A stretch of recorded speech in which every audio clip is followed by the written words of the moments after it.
Good morning. Start out, good morning, everyone. This is the special meeting of the Board of Supervisors of the Port of the Islands Community Improvement District. It's January the 30th, and as is your custom, we'll begin today with the Pledge of Allegiance.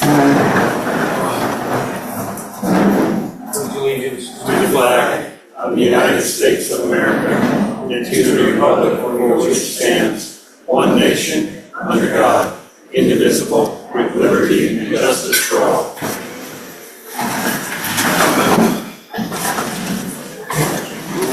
Good morning. We should note for the record today, today's special meeting was properly noticed in the Naples Daily News, and in addition, on the district's website, a copy of the affidavit of the notice is on file at the district office at 5672 Strand Court.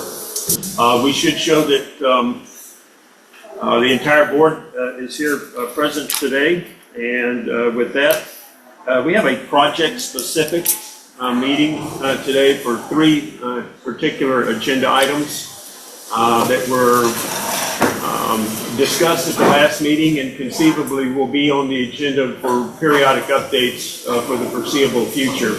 They have to do with our new utility billing rate structure, an issue in a contractual agreement between the district and the Orchid Cove community related to special streetlight poles.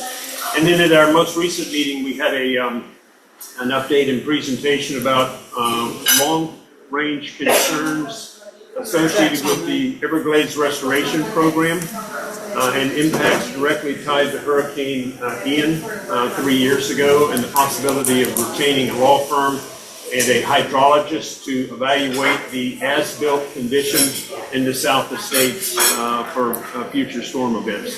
So anything other than that will be on our regular agenda when we reconvene at the next regular meeting. That will be 2 weeks from today, actually. Zach is online as well.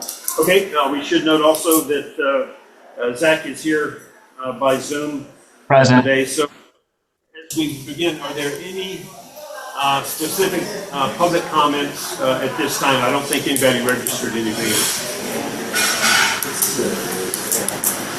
Barring that, then I'll move down to item 3. We had sent to the board a memorandum following our first billing analysis following the adoption of the new rates that went into effect. And in addition, we've been working with the board's liaison, Ms. Hanson, to evaluate in particular the number of units being served by meter size. And with that, I wanted to share with the board that the total number of meters larger than 1 inch in the community is about 38. The vast majority of those are irrigation meters. There are a handful of meters that are providing services to the community. Is one 1-inch meter, and that's the meter that provides the water for the fire station. And there is one 4-inch meter that provides water to the hotel irrigation only. All the other 2-inch meters are on the 2 handouts that we shared with the board. The 2-inch meters that are classified as residential meters are part of docks A, B, and C as they pertain to the condominiums. And then there's a separate 2-inch meter for the Stella Maris boat dock facility. And then there are 2-inch commercial meters that are as follows. And again, all of these are water meters. All the other meters are irrigation meters. Potable water, drinking water. And again, as it pertains to base rates. The first one is the Board of County Commissioners Marina and Docks Ship Store facility. That is a 2-inch meter. There is one that is then the customer is the Port of the Islands Marina condominium, that's a 2-inch meter. There is a separate comparable Port of the Islands Resort Hotel condominium, 2-inch meter. And then there is a potable water meter that is classified as the South Hotel Pool. And again, it's water only. There will be no sewer associated with this one. And it is in the name of A&T Investments, which is the primary owner of the hotel, as I refer to it. But apparently part of the condominium as well. So What was the second one, the Marina condo? yeah, there's two 2-inch meters, one that show docks A, B, and C. The second one is a 2-inch meter that is Port of the Islands Marina condominium. I had provided to the board some separate analysis of the total number of units that are in question. I'll start with the Marina condo.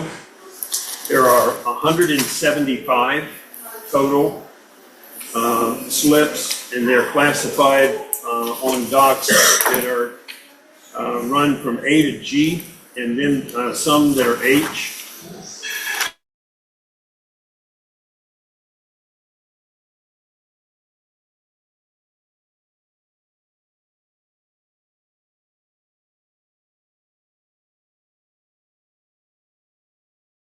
That are in play here. And again, I'm going to just say, looking at this, over half of these, maybe 60%, are owned by A&T Investments. The others are individually owned here at the hotel. In the first billing that occurred last month, we billed $249,000 in that initial bi-monthly billing. And in the summary that I gave you through Monday of this week, about $238,000 of that has been paid. And some people appear to be on auto pay, and they will pay a flat rate in advance of the bill. So as I looked at also my receivables report, there's some credits that are there. And so there's an additional about $8,000 in credits that are paid in advance and are not part of the cash billings that have occurred since the bill was mailed. So we're within a couple of $1,000s of all bills. Door hangers went out this past week for shut-off notices. Dan, just FYI, there was one that just tripped over the threshold that I believe was the Stella Morris boat dock. And you may want to follow up with your property manager to see whether or not they have in fact paid that bill. I found another one here for the hotel condominium that was still going to the former property manager, which I believe was Resort Management. It's now they've got a new property manager, Sandcastle, and so a couple of little open items there. How far back is that bill? It's less than $300. But how far back? It goes back, I think, almost a year. I'd have to confirm. But we sent it to the wrong, or it got to the wrong company. Address was never changed when the new management company. And so with those two exceptions, all other final notices and door hangers went out, I believe, Monday of this week. So that one we're not going to enforce. I didn't. Good. And they called me because they said, these are on boat docks. We don't have a front door Right. to hang the one on. And I said, I'll deal with those separately when I get to the meeting on Friday. Good. Mrs. Hanson has been the board's liaison on trying to unravel what really were some very incomplete utility records. And so for example, I don't want to get too far in the weeds here, but on the total meters that are in question, there are some additional meters that pull up in my summary. I'm not sure if I brought it or not, that are just standard 3/4 inch meters that are also in the account of A&T Investments. And so that to me means there's no base rate issues because they're just paying a single base rate. These larger compound meters, at your final adoption hearing, you'll recall the rates were adopted based off of either a meter equivalency or, and this is important, the actual number of units being served. And the reason for that, again, was every owner here got tax relief this year because the non-ad valorem assessment for the utility was removed. So everybody got a $1,200 reduction in their taxes. So every owner here, whether it's a boat dock condominium, whether it's a hotel room condominium, or whether it's a $5 million single family house, everybody's got to pay a base rate now. Not everybody got the exact same reduction because the condos are at a different rate. On the utility side, you are correct. It's a proration. Yeah, so we don't want to make a base statement that everybody got the same reduction because it was based on your fractional. On a equivalent residential unit basis, everybody paid the same rate or a fraction of it based on their former utility. So the houses, the single family houses, is going to show got actually a bigger rate cut, right? Yes. Because they were paying a higher. Because meters are based, everybody pays the same thing on a meter. That's why. Yeah. So I've done two things. This week, I followed up with the property manager for the hotel condominium, and I had a teleconference with her and her partner and board member yesterday to tell them that now that we've got better source documents, that the number of base rates that are tied to their main 2-inch meter are going to increase to the actual number as opposed to the industry standard number. I put in a call and I need some clarification. From time to time, you guys refer to the dock master here. I presume he is the primary point of contact for the marina condominium. If not, I would also like to place that call and have a teleconference with that individual before the next bills go out the middle of next month. And so I don't know the answer to that. Do any of you? Well, Billy and I went there and asked for. I can get a hold of Mike, the dock master. Well, and what is he the guy? That's what he was asking. Or to talk to you about the building? Yeah. it'll be one of two things. It'll either be the dock master or it will be the property manager for the condominium. Sandcastle. It would be Sandcastle. Okay. Yeah, I would go there. I asked, the lady's name was Yolanda yesterday, who's the property manager and maybe an owner here. She had no idea. And so even though it may be in the same company, Sandcastle is a huge firm. I need a little help identifying the warm body, if you will, for the marina condo so that I can explain this new increase in base rates. Is there anybody in here that's with the marine condo that could give us that name? Anybody? No? Okay. We're working on that. All right. And so everything that I'm hearing about the new rates and the payments for the first bill that went out last month, all are trending in the right direction. I've had staff down here and working with Ms. Hanson to refine the actual number of units. They hand counted 81 hotel condominium units in a half a dozen of the buildings here.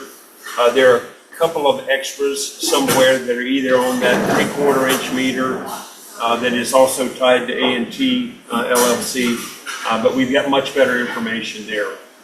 And then just to affirm the board's position as they pertain to the boat dock condominium, everybody, all 175, are going to be charged a water base rate, again, to make up for the reduction in the non-ad valorem assessment. That was the rationale for that. What? But they were at a 0.25 and a 5, so their reduction is pretty low. Right, so we need to work on that. We need to work on that. I'm not comfortable with that. You said that at our meeting last month, and so I'm just trying to tell you where we are and the things that are open items or unresolved. Yeah. The other thing that we had put off to mid-year is to evaluate irrigation charges. There's no irrigation base rate, but your rates historically were tiered, and the more you used, the more you paid. It was intended for conservation. The board applied a flat rate after deliberating this, and I just wanted to kind of see where we are when we get to mid-year on irrigation revenues, and we'll do that at your April meeting and in advance of looking at the budget for next year that'll be at the May meeting.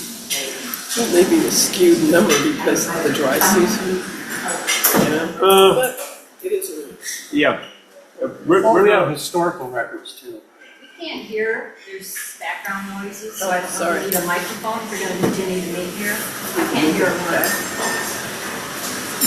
Doing the best we can. So I think that's where we are as of today. I'm satisfied that we have much better source documents on unit totals. Some of it still doesn't completely make sense to me. For example, how you can have 86 total hotel units that are all coming off of a single 2-inch meter.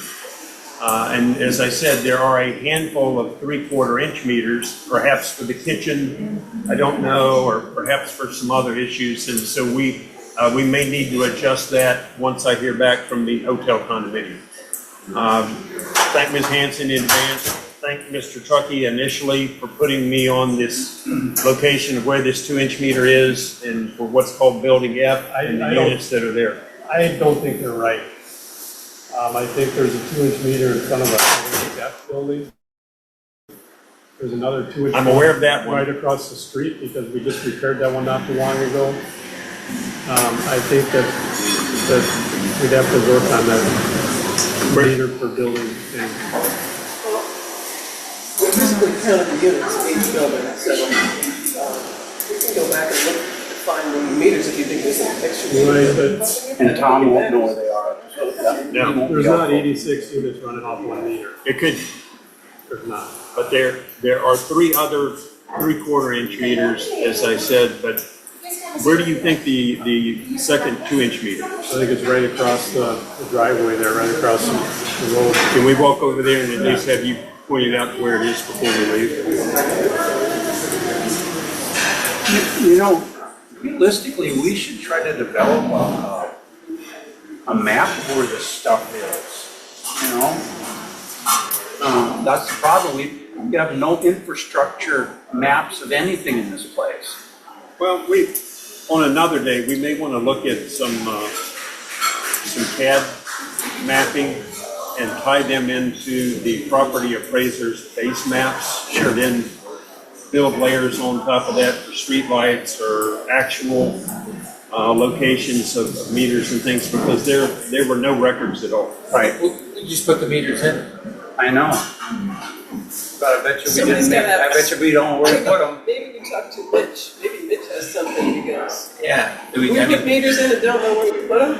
We'll ask that. He built for him. You know, I'd almost be surprised if Mitch wouldn't have that information because of how thorough he is, but you never know. Yeah. All right. Yes, it may be stuffed in a closet in the water department someplace. I think he's We'll talk probably about that. Or if we determine that there are other 2-inch meters that are not on the billing records, It wouldn't really change anything. No, but we should know where they are. Other than knowing where they are and what units are coming off, and it wouldn't change the billing. as I said, there's only 6 potable water 2-inch meters in the records that we have. Right. And if there are others, then we need to know where they are and why were they not previously classified as either residential or commercial. Because all the rest of them, I've got a master list, they're all identified as irrigation meters. A boat of them. Annalise, anything else that you wanted to offer on that? No, good. Item B today that I had was further discussion, and is Mr. Gunther here? He's not. Okay. He's out of state. We have also been in touch with him. I have his information. Steve and I have been in contact with each other. He has come forward with a pricing schedule that he thinks is correct. And my estimation of where it should be are very close. So we'll work that out by the next meeting and we'll have it ready for February 20th. On background, there was a very poor agreement to resolve a dispute with the Orchid Cove community who felt they had been overcharged for irrigation many years ago. And Zach has looked into that a lot. Zach is looking into that, and my sense is that the current board would like to see that go away because it appears that the reimbursement for a asserted overcharge has been met. There are some different issues because they have specialty poles and fixtures and perhaps LED lighting that are at a higher rate.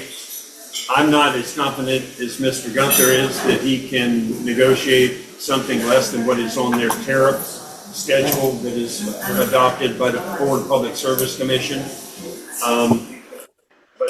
Again, if there's some additional information, Mr. Gunther acting on behalf of the community, unless you tell me otherwise, to me it seems that we need to try and bring this arrangement to a close or to some sort of amended agreement going forward in return for which... We should be able to close that by the 20th. 20th? February. Okay. Because my position on that is we find out whether or not that bill has been satisfied one way or the other. If it hasn't been satisfied, we write a check. Because the reason that they didn't get a check way back when is because they didn't have any, the CID didn't have any money. Okay. And that was the horse trading thing that went on. Okay. But we just need to get this whole thing off of our plate. Yeah. We should have it together easily. And if he's given you anything in writing, if I could at least have that for our record today, we'll use that going forward. I have an email from him on what he thinks it should be, and I'll cross out the draft. All right. Okay.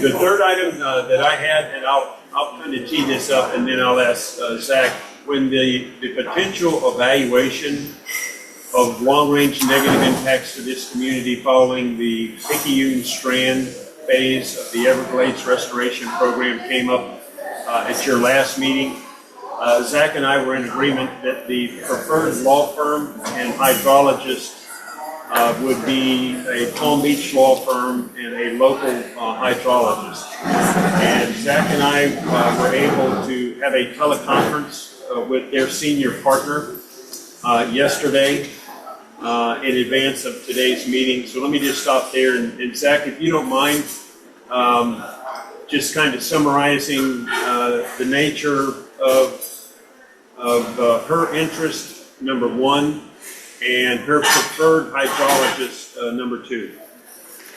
Sure. Good morning, everyone. Supervisor Truckee, Neil, and myself met with Michelle Diffendorfer of Lewis, Longman and Walker. Her and her team are very experienced in the Comprehensive Everglades Restoration Program Act and working their way through it. And she provided a very good analysis of where that program sits globally, which is to say that most of the work has been done in that program. And so her suggestion was that we enter into an initial, basically a due diligence window where we figure out how to support the data that Supervisor Truckee has meticulously been gathering in a way that will best tell the story to the federal government and the state government, try to help negotiate some relief for Port of the Islands. Her observation was that many of the improvements have been completed in this program, especially as to the Picayune restoration.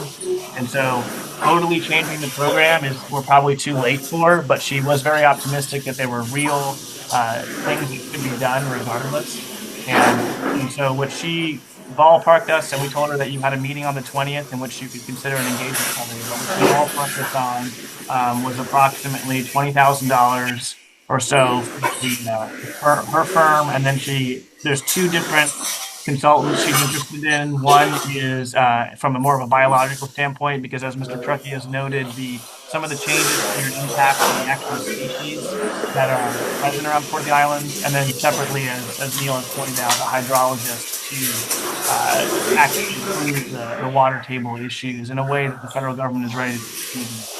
So I guess what I'm looking for from you, from the board, is a consensus if you do want Louis Solomon Walker to assemble a proposal for you all to look at. I completely agree with Neil that they are a preeminent firm in this space. And given how far this program is along, it's important, I think, that the district have a firm that is deeply enmeshed in this so they know how to move as quickly as possible. She had worked with both, I believe, both Seminole and the Miccosukee tribes as they see their own challenges in this space because they're one of the other major landholders out here in the Everglades. So I was very impressed by what she had to say. I'd love to hear what Supervisor Truckee has to say. But what I'm asking for is basically a consensus to get engagement letters for you for your approval at the next meeting. Hey Zach, can you try and increase the gain on your mic or bring the computer closer to you?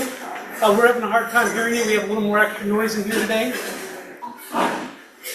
Do you want to explain what's going on? All right. It's a long story. It started in the late 90s, the Everglades Restoration Project, where they're going to block all the canals that bring the fresh water down through the port in this whole area from Highway 29 to 951 up to 75.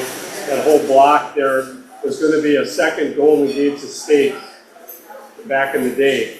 And they put roads in there and high cement roads, bridges, everything in there.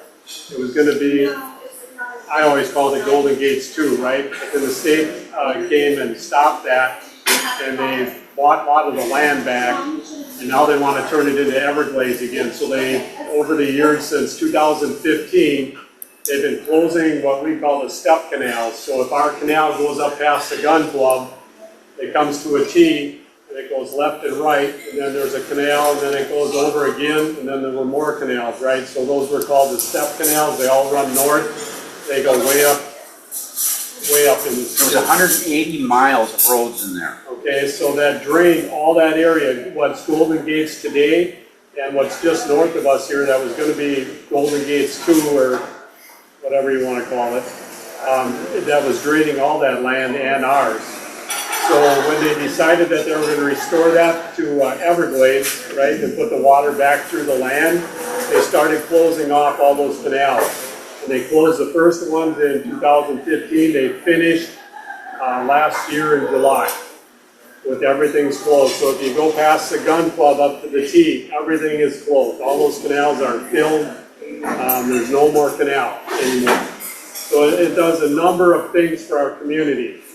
One thing is we don't get the freshwater flow through anymore. So our ecosystem here would get flushed when it rains, especially in the wet season. It would flush out any stale water, anything we had. It kept our water brackish and very little salt in here. In the winter months, it would be a little more salt because there wasn't as much water coming over the weir, but still brackish water. All right, the manatees liked it, the gators liked it, a lot of the ecosystem that we had here liked it. Now we're salt. That flow does not come down the canals anymore. All right, we are at a dead end saltwater estuary here. All right, the water comes in now and it goes back out, and it doesn't change our water in Port of the Islands here. So we're going to become salt, very salty. We are at 30 parts per million right now, and the Gulf is at 35. So we are right there with the salt water you have out in the Gulf. So if you think like it used to be, we have fresh water here, we don't. Very salty, it's as salty as the Gulf. All right? So we're stagnant now. We're at the end of the tidal flow, so it comes in, goes out, and it doesn't really change our water. Changing our ecosystem, those changes we're going to see as we become more saltwater fish, saltwater vegetation, all that's changing. The gators have kind of left. You see one here and there. We used to see 6, 7 swimming around all the time, right? The gators like the fresher water, so there's a lot less gators swimming around too. Along with the manatees, they figure that the manatees will be cut by, we'll have 1/3 of the manatees we had before. All right, so that'll change just because there's no fresh water. So what it does to Port of the Islands?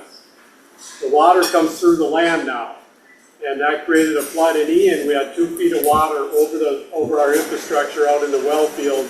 2 days before the hurricane came for Ian, we had 2 feet of water over the road, and it created a flood at that point.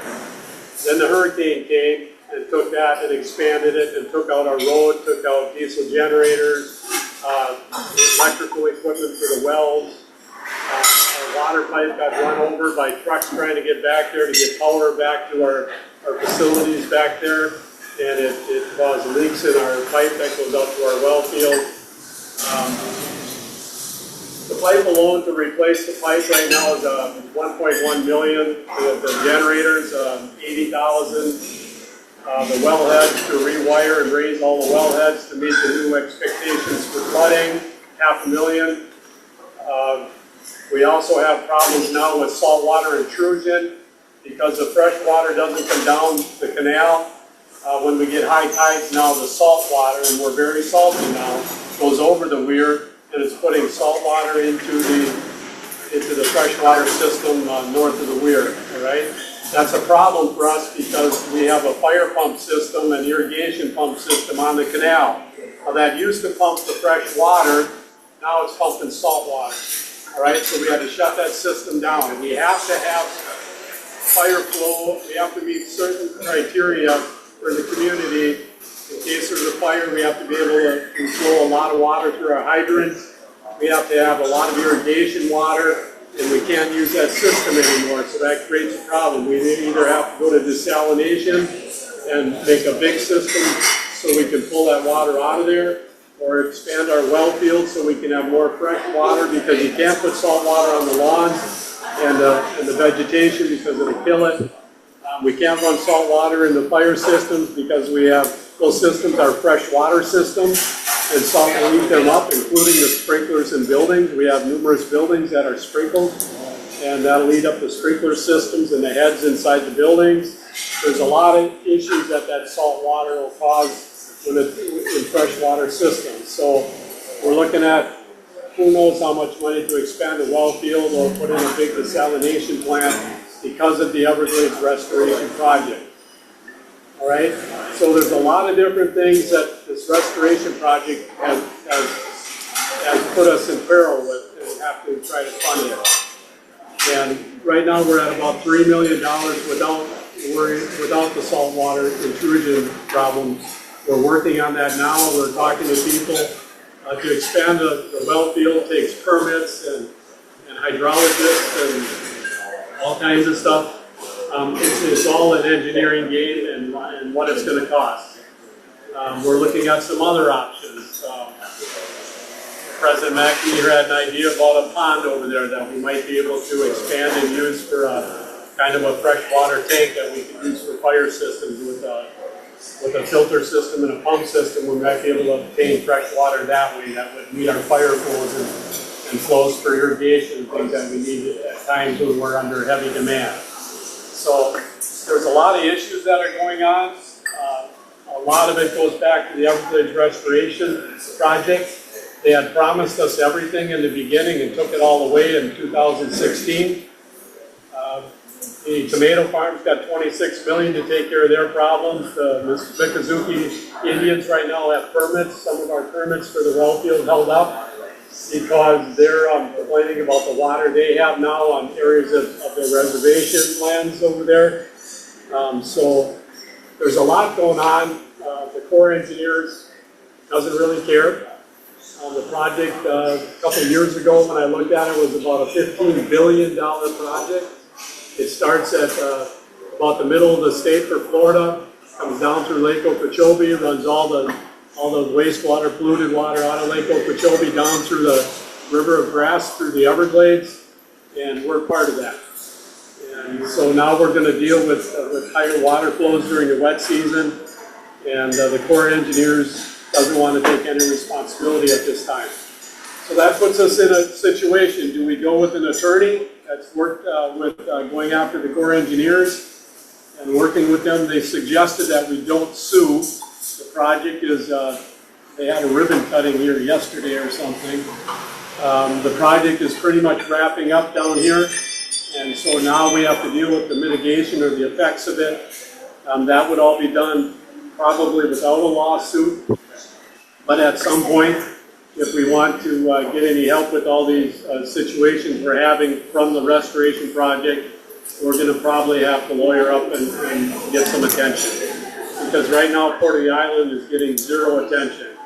Our Commissioner LaCastro has helped zero. Nothing from Commissioner LaCastro at the Collier County. So talked to South Florida Water Management. We've been in big meetings with South Florida Water Management and the Corps. And South Florida Water Management kind of answers to the Corps engineers. They're kind of a puppet of the Corps, and they won't do anything because the Corps kind of rules it, right? And everyone knows how big Army Corps Engineers is. It's a federal agency all the way across the United States, and that is a big agency to try to strong arm. So we're going to try to see what we can do, maybe with attorneys. We have grant monies. We're going to try to open another grant here before it closes. We can try for some grant monies. I'm not sure. I'm not sure. It's a big program, and I couldn't tell you how it's going to go. But we do have problems with the Corps engineer and the water Everglades restoration project. I switched to a microphone. Is that better? Way better. Okay. Yeah, and I think one small additional comment. I don't know that Lewis Longman Walker was concerned about suing. I think their main thing was there's a large amount of data collection that they need to do first to figure out what your right approach is. But they did feel very confident that this was more of a negotiation than a lawsuit. It's just I don't think they ruled it out. They were just saying they wanted to be able to assemble the data, and because it's that requires an investment. We wanted to make sure that we got the information. This came up at your last meeting. We've got the information before this meeting, and we can be ready to engage them at the next meeting if that's your desire. So right now, before the board, we have to decide if we want to spend about $45,000 to get started. When you're going after South Florida Water Management, Corps engineers, and things like that about their project, it takes good attorneys, it takes good hydrologists. We have to compile data. There isn't a lot of data here in the port. We had some data. The Corps engineer threw it out.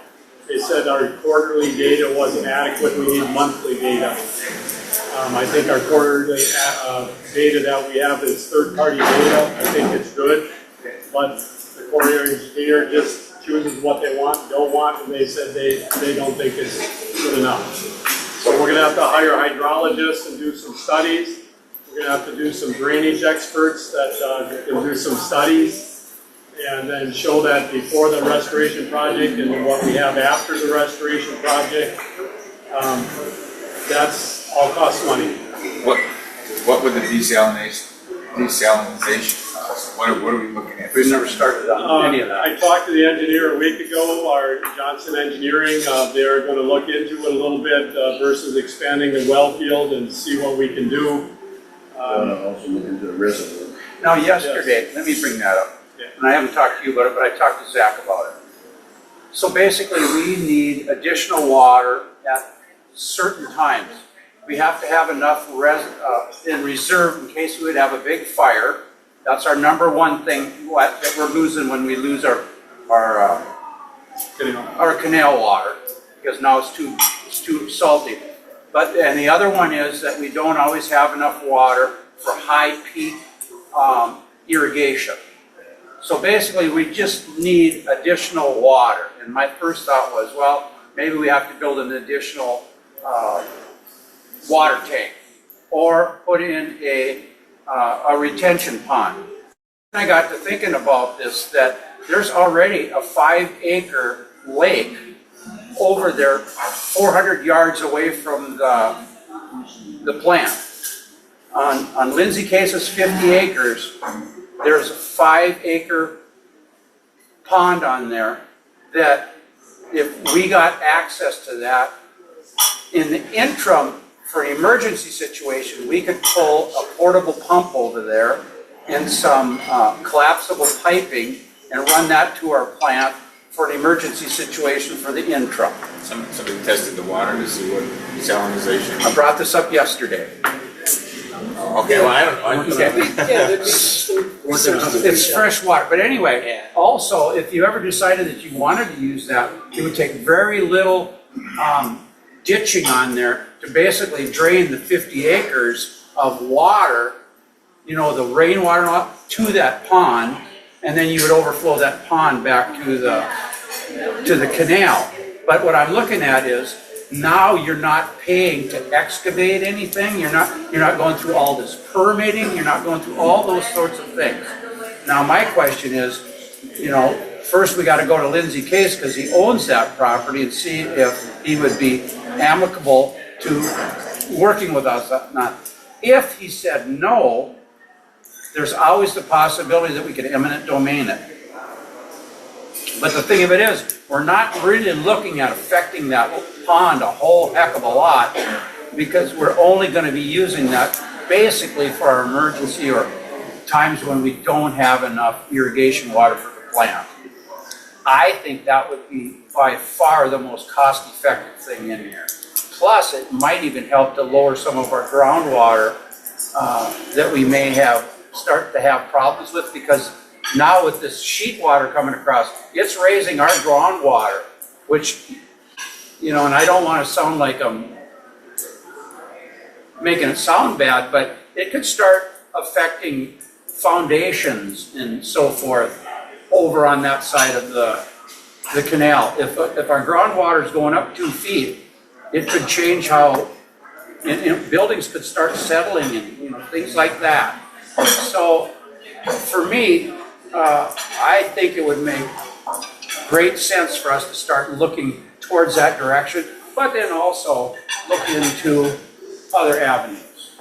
But why dig a pond if you already got a pond? So we have a lot to look at. But I thought that other tank, if you were gonna put in a new tank, and you're gonna keep the other one as a backup. We For do. fires. We have a 250,000 gallon tank. Some news came out last week from the grant stuff. It met FEMA's due diligence on the project. Before they fund it, they take a last look at the project, meets all their requirements and things. And it cleared that last week, and it's now sitting in the pile to get funded. The grant people did say that FEMA seems to have stepped it up since the first of the year. Over the last couple of years, they've been very slow to do anything. But she said that she's seeing some activity now, and it seems that FEMA's back in action again after the first of the year. So hopefully that new storage tank will get funded very soon, and we can start the construction of a 250,000 gallon storage tank, which will help meet our demands, high demands at times. We can fill it at off time and then use it at high time and things like that, so we don't have to use as much. We don't have to worry about the canal system as much. When we originally decided to put that tank in, our engineering firm at that time told us if we put that tank in, we didn't have to have that fire protection out there because we'd have enough capacity. The new engineers came in there and said, No. So we don't have a choice but to do something else.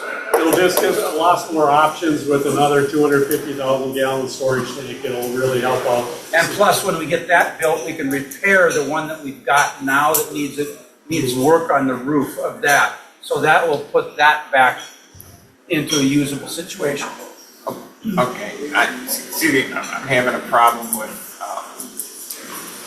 fighting the government because there's no guarantees. It's like, so if we don't use that money for that and just plan on us taking care of our problems here. You mean the 45,000? Yeah, that and then all the other things you're talking about doing that you have to do the monthly reports and all these well testing and all that stuff, all those expenses. We don't know what that number's going to end up with, legal fees and everything else. But if we look into the desalinization, which if we have to do that, millions. Well, okay, so then we don't do that. So then we do other reservoirs, like you say, other reservoirs of fresh water that we can develop. I think the easy one. We got another lake over by Orchid Cove. We have to do something that one that's right on Union Yeah, Road. that's a half a mile away, but yes, that, and We could- especially, It could be another one. yes, so. absolutely. Huh? So there's other issues besides just water.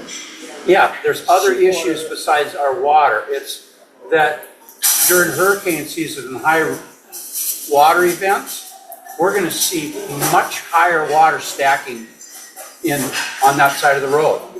Because we're not gonna have, it's already happened once. We talked about it before the last hurricane. Remember, it went 2 feet above our roads? And this is just starting. There's nothing saying that we couldn't see feet of water over there.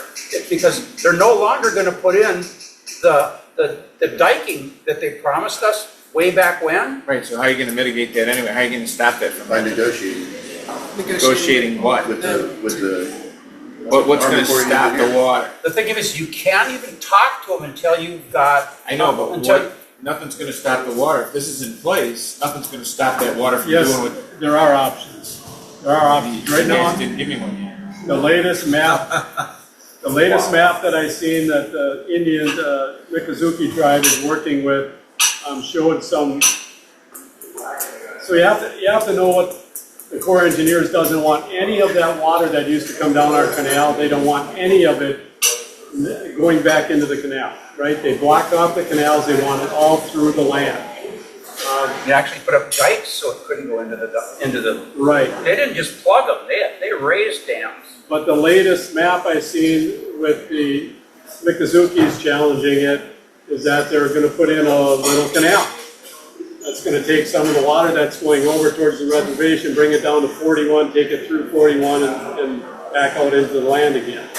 All right, that's what they did at the tomato fields. They levied around the tomato fields, right? There's thousands of acres there. They levied around it, took all the water when they had 41 tore up and they were putting those big culverts into the road. They passed the state park down there. All right, those big culverts are taking all the water that levee collected, $26 million worth of work to go around the tomato farms, bring it underneath 41 and those new culverts they put through there, and then disperse it back into the land again.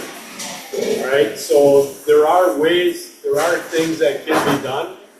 Right now, the latest map I've seen shows a little canal going in to the east of us that's going to try to help the Mikazukis. I don't know how that's going to work out yet, but they could do something like that for the Port of the Islands. We can't talk to them if we don't have. But the way it is right now, if we don't do some studies to tell us what we had in the past and what we're going to see in the future, if this turns into be a really bad thing, we're out.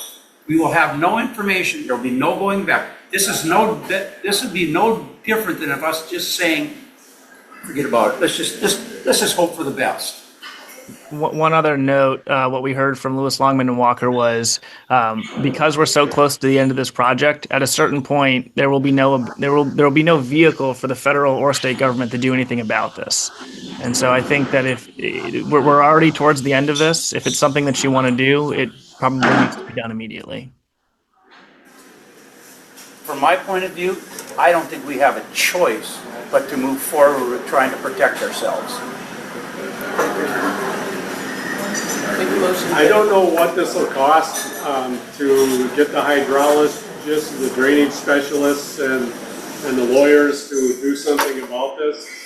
But everyone's used, the tomato farms use lawyers, they're lobbyists, they have their own lobbyists because they're the biggest tomato producers in North America. They are a big organization. They've done it, they beat it. They got 26 million from the Corps of Engineers and put in all the diking around their property. The Indians are doing it correctly. They're fighting it with their lawyers and their people. I don't know that we have a whole lot of choice but to spend some money. Now, how much that's going to be, I have no idea. I'd be guessing. We're going to start out with about $45,000 for hydrologists, build some data, and the attorneys to organize that. From there, I'm sure they're going to come for more money. I just don't know what it's going to look like. By the time we get anything done, where we'll be, I don't know. And that's just one of these projects, one piece of this. I said at a meeting, last meeting, I believe, I said, you know, everyone jokes about a Harley Davidson, and every time you need something fixed on a Harley, it's $100 or more, right? You never get anything. When you're dealing with this stuff, it's $500,000 or $1 million. To raise the wellheads, $500,000. We have to raise them above the flood level because the end of your well pipes have to be above the 50-year flood or 100-year flood level. So that means that we got to raise all the well pipes, and if they go over 36 inches, we got to put platforms and railings and everything on them because that's what they require. So all the wellheads got to be raised. All the electrical boxes, if you've been to the well field, you'll see the boxes about this high off the ground. They got wet the last time. So now the boxes will have to be raised up in the air, and then they have to rewire all that $500,000 to do that work. And this is all because of the restoration. It isn't because of something we did. It isn't because of climate change. It's because of what they did. And originally when they came in there, they told us, we're going to take care of you guys. We're going to do the things to protect this community. And then when they started seeing cost overruns, they said, oh, I guess Port of the Islands doesn't need anything. And what they're hoping we'll do is shut the hell up and go away. You got to understand, every document since the 90s has a savings clause in there. Every document. Their 1,200-page PIR plan, implementation plan. That was a 2004 plan, their 2010, their 2016. Everything has a savings clause in there that says they can't take away anything that protects us from flooding. All right, and if they do, they have to mitigate it. They have to fix it. It's in every one of their documents. All right. So we do have some ground to stand on that the canal was, since the 50s, those canals protected us from flooding. When the water came through, it collected all the water. This was all swampland years ago. The canals connected it, drained the land for farming and communities and things. It takes it all out to the Gulf. Right? When you plug those canals, we're back to the Everglades again, right? The water's got to come through the land. So the big Cypress Basin is, if you picture a cereal bowl, right? You got this big cereal bowl, the basin. It used to be a quarter full. In other words, at any given time, the bowl was about a quarter full of water because all the water drained off in the canals and went out to the Gulf. All right, now with their new plan, and this is right from the Corps Engineers study, I pulled the pages right out of their plan. Now that cereal bowl is going to be 4 times as full. It's going to be to the top. With the water coming through the land, it's going to keep all the soil saturated, right? So now a rainstorm comes. It used to be when the bowl wasn't full, if a rainstorm came or something, a lot of it got absorbed by the ecosystem, right? It would fill that bowl up and it wouldn't run off. Now we get sheet flow. So what happens is, as the water comes through the land, it's already all saturated. So you get a couple inches of rain, it creates a flow, a sheet flow across the top of the surface because the ground is already saturated. All right, so you get faster floods. They come a little more towards our well road. They back up on the well road, and eventually they top the well road and wash it all out.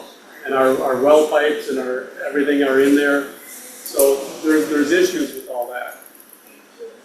So that's kind of the way it is now. In the wet system, what we found out with our data, and our data was just fine, especially for trending like groundwater tables and things like that. What we found out is that in the dry season, the dry is dry. It didn't change anything really for us in the dry season, other than the saltwater intrusion.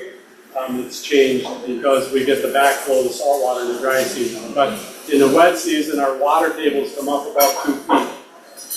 All right, so that means out here, the water table's down anywhere 4 to 5 feet around here. If you would dig a hole 5 feet deep, you would hit water. All right, we're not very high above the groundwater table. So if that water table comes up a couple of feet, your footings and your buildings are down a couple of feet. We're getting very close to having wet footings on buildings and things like that with the rise in the water table. So it does create some problems. And if you think about it before, when we had a hurricane, we had a storm surge, our water levels pretty much got determined by the height of 41. Our water would go up, it would be within 2 inches of running into a lot of the condominiums, right? But it would crest the highway. Once it crested the highway, it was downhill because of the basin, right? Well, now that basin is full. So 41 is no longer the determining height anymore. It's whatever is coming from that other direction. So we could look at the next storm surge and it will be a completely different game. Possibly. You know, I think the storm surge is tied a lot to the seawater and seawater rise levels and things like that. I think one of our biggest issues is when we get water events like rains and things like that, because the basin will be full during the wet season, and if we get a really rainy wet season, we're gonna have a lot of standing water. I don't know how many of you have walked down the Well Road or been down that direction, but if you look off to the sides, I always call it the Serengeti, right? Because it kind of looks like an Africa movie or something. You see the hammocks with the trees and stuff, and then a lot of the grass. Well, now, during the wet season, it's all water. You can look out across that savanna, it's all water, all wet. There's standing water there. This year we're in a severe drought and there's not, but 2 years ago it was all wet. Last year wet for quite a while. This year we're drought and it's not very wet right now because we haven't had any rain, but our normal is going to be, if you go up that wall road, you'll see standing water all across the Everglades there. That's what the Mikazukis are complaining about down by 29 and 41, is that there's standing water in that area all the time that it wasn't before. And they don't want that water. So that's our normal right now with the restoration project. They pump all the water down. They left the canals in through Golden Gates to protect Golden Gates because they'd have flooded out Golden Gates if they didn't. And then they brought the canals through under 75, and then right under 75 they put in those big pump stations. They have 3 big pump stations that they're huge, and they have great big pumps. And they pump all that water that comes down from the state through the canal system that they left above 75. It takes all that water and spreads it back in the land here. Because that's the restoration project to restore this back to Everglades. I think we've explained this. That's where we're at. I just want you to realize that it's a really big thing. How it's going to turn out, I don't know. I didn't make in my notes from our meeting yesterday. Do you remember the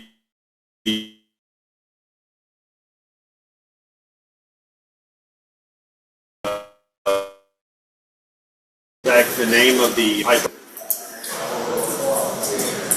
Still there, Zach? Yes. WRA. Okay, sorry. The I have the name here, but basically the way I would understand the motion would be that we would ask Lewis, Longman, and Walker to send us a full proposal, including all the experts that they think we should use, and then you would review that proposal and sign it at the February meeting. I think we should need make to them do it more. faster than that. I think we need to do it faster than that.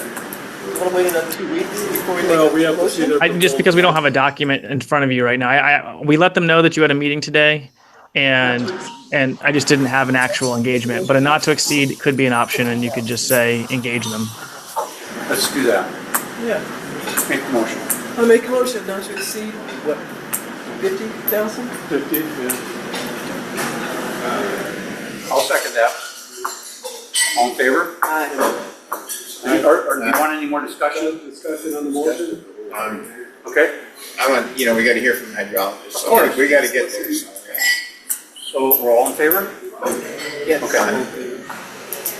On to the next. Before we okay it, I mean, we can go up to 50,000, but I'd like to see their proposal. Of course. Yeah, you will see the proposal, and I earlier said it's 2 weeks. Your next meeting is 3 weeks out from today, the third Friday. So we'll have a proposal for you to enter into the record at that time.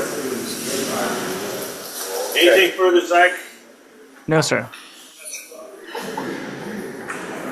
On this topic, but are you asking me globally? Globally. The one thing I want to point out is in working with Ms. Hansen, your engineer, we identified a property that appears to be constructing in your drainage easement. I wanted to bring it to you all before we took action, but we have drafted a a letter to notify the property owner and the county that they are not to damage your swales. If the consensus of the board, I just wanted to bring it to you because we had not signed one of these letters before, or at least not recently. So I wanted to make sure that this was something you wanted us to do.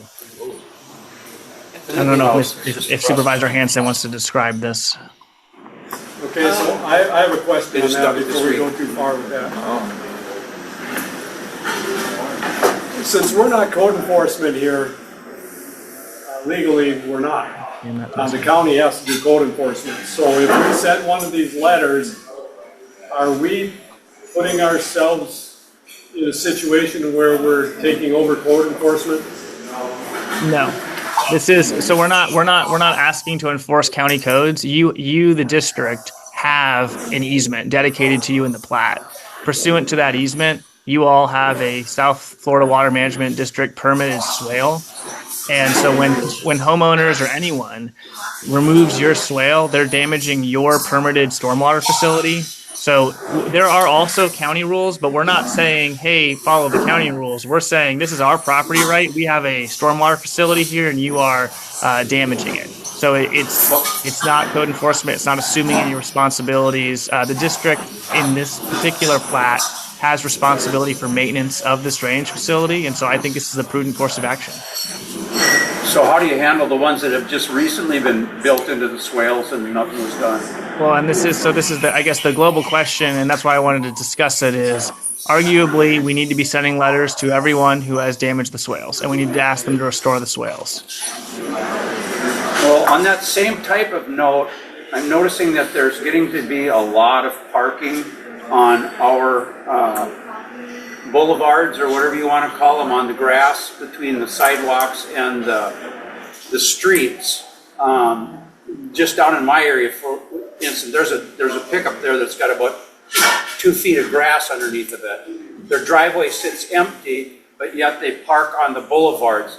On the other side, what I'm understanding, I've seen pictures where there's pickups with boat trailers and whatnot that are parking on our boulevards, where we have irrigation heads and all that sort of stuff in there. My question to you, Zach, is, as a Port of the Islands, with that being our property, can we ticket or fine or do anything, or do we just print out some informational thing and put it under their windshield wipers, or how do we handle this? If they're parking in district easements, we could create rules that would lead to something along these lines. What we're talking about on the construction side is it's not that there are rules and they're violating rules. This is more of a real property issue. We have a real property right in that swale, and so our enforcement mechanism is the court system, which is a fairly inefficient and expensive way to solve problems. But as far as dealing with parking, it would have to be a rule change. Zach, on that building in the swale right now, if the county doesn't step in as code enforcement and red flag it and stop it, we can't stop it quick enough. We can send them that letter and they say, well, you know what, and they throw the letter in the garbage can, and then we have to take it to court or something. You're never going to stop it. It's going to be built by the time you do anything. Yeah, the idea is that the letter would go to Collier County in addition to the property owner, in hopes that Collier County would put a stay on the building permit CO. But we certainly can't guarantee that Collier County will do that. But I have watched Collier County do similar things to that, which is acknowledge that there are property rights that are being ignored. We have to start someplace. Okay, but how about the other part where with the boulevards damaging and da-da-da? I mean, we should nip it in the bud, you know? It just shouldn't be allowed because it's damaging our properties. And I think that should be reviewed as well. It's just not Annalise has done a lot of work on this particular issue and worked with the engineer. Okay. We have kind of a plan for it. I think that that's something that can be addressed. I just don't know enough information right now to solve that problem. So what motion do we need to do this? Just looking for a motion to approve, and I believe this says, let me get the property address.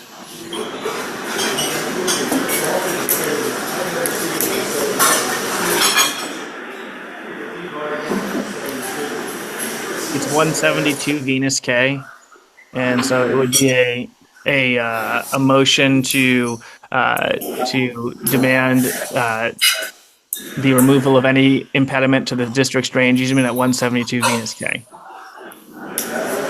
Okay, I'll make the motion. Second. All in favor? Aye. And I don't have anything further past that, Neil. Well, this was project or agenda specific, any final supervisor requests? Could someone from the board go over and talk to these people at 170, whatever it is? And Who's building it? Who's the builder?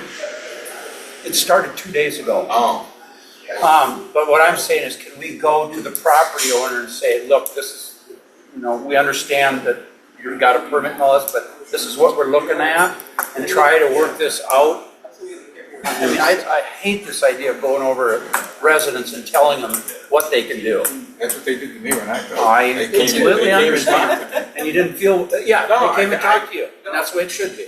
So I had, Let's start with I that. had the foundation, the footers all in there, and I had to move them. So I moved them. Yeah. Cost me $1,500. It just sounds like nothing now. Well, that's why I brought it up, because I didn't want them to get too far into the Right. project. Yeah. I'm waiting for Jared to just send me the paperwork. As long as they haven't put But any can you- pylons or anything in yet. You When I think have the paperwork, I will tell you to show. Okay. Good enough. Any other business to come before the board? Yes, as part of the enhancement for the entries to our community, we've looked into lettering to go on big concrete walls. And I've got a couple proposals here. You mean on Kay's Drive? Drive. Okay. In Newport. And Newport? Yes. You haven't seen them. Okay. All right. That's the other thing. Tell them about your electrical situation over there on the other side, Newport. Yeah, that they hooked up the meter, they're gonna put in wiring, blah, blah, blah. Okay. On the entrance at Newport, off 41, we had a meter base there that hadn't been operational since, I think, Hurricane Ian. We had to recharge that base, put a meter in there, and we're going to run some power out underneath the road to right where the big sign is, in front of the old real estate building, right? We're going to run power across into that area so that during holidays and things, when you want to light it up, there'll be power there, make it a lot easier to do that. And the power will also be in front there, so that'll help us out a lot with that, and some irrigation in there too. So, we have them working on that right now. And we're just gonna go ahead and do that. It shouldn't be that expensive, but we're just gonna go ahead and do it. We want better lighting, we want better access to power over there. Right now, they have extension cords running out of the old real estate building that run across the road and everything. They got duct tape over them and they run right across the roads and things. We can't have that, so we're gonna direct burial that under the road. Any proposals or invoices, if you'll just email those to Mr. Scarasio, and we get them coded, and that'll be part of the pre-audit file. So you're saying this acrylic sign would be $4,500 for both entrances? 4,500, it's 153, it's under 10,000.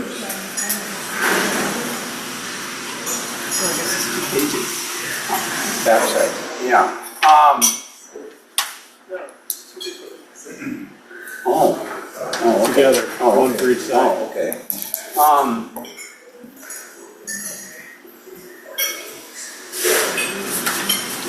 I know people who can cut this out for us a hell of a lot cheaper than this, but I'll do whatever you guys want to do. What do you mean you know people? Well, like my robotics team, we've got CNC, computer graphic CNC machines. We can get pieces of acrylic and cut this out of it in no time, but you know what? And you got installation and permits and everything else. 100%, just putting it out I there. make a motion that we do. Second, I'll second. all in favor? Aye. So when would this get done, what would you expect? In a couple of months, I'd say. Yeah, Probably soon. okay. You'll need a permit, but other than that, yeah. And if you've got something, give it to us. There was a sign there before, so it shouldn't be too hard to get a permit. No. Anything else you want to open this? Do you wanna maybe put that picture of that on the website so that the rest can see what it looks like? Sure. We'll leave here with that. We'll upload that at the same time we upload the agenda for the 20th. Okay. Any final public comments today? Yes, ma'am. Devin Dennison, Sunrise Gate. Just a question. I'm sure they've considered raising the weir as an option to save the fire area. Is that a possibility? Would that stop the saltwater intrusion? I think that might create a problem flooding out That's gonna behind work. it. You know, During I the don't wet, think they're gonna be open to doing anything for us, And that's pushed, yeah. but thank you for that. What else was there? Yes.